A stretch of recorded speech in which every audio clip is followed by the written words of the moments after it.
Jose Protasio, Rizal Mercado y Alonso Realonda, o mas kilala bilang Jose Rizal, ay isang Pilipinong bayani. Ipinanganak noong Hunyo 19, 1861 sa Calamba, Laguna. Anak siya ni Francisco Rizal Mercado at Teodora Alonso Realonda. Matalinong bata si Rizal. Nakapag-aral siya sa Ateneo Municipal at Universidad ng Santo Tomas sa Maynila.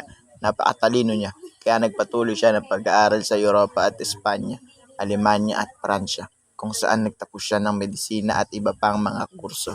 Sinulat niya ang dalawang maimpluwensyang nobela, No Limitangere noong 1887 at El Filibusterismo noong 1891. Inilantad ng mga ito ang katiwalian at pang-aapi ng mga prayle at ng pamahalaang kolonyal ng Espanya sa Pilipinas.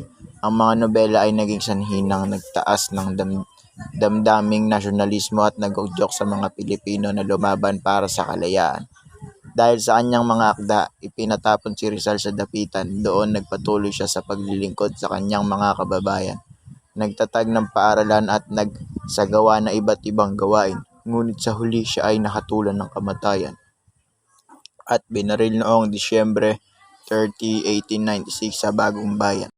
Ang pagkamatay ni Rizal ay nagudyok sa Rebolasyong Pilipino. Ay itunuring na isang bayani ng Pilipinas dahil sa kanyang pakikipaglaban para sa kalayaan at katarungan. Ang kanyang mga akda ay patuloy na binabasa at pinag-aaralan. Hanggang ngayon nagsisilbing inspirasyon sa mga Pilipino at sa buong mundo. Si Jose Rizal ay higit pa sa isang bayani. Siya ay isang simbolo ng pag-asa, pagbabago at pagmamahal sa bayan. Ang kanyang buhay at mga akda ay patuloy na nagbibigay ng inspirasyon sa mga Pilipino na magsikap para sa isang mas mahusay na kinabukasan.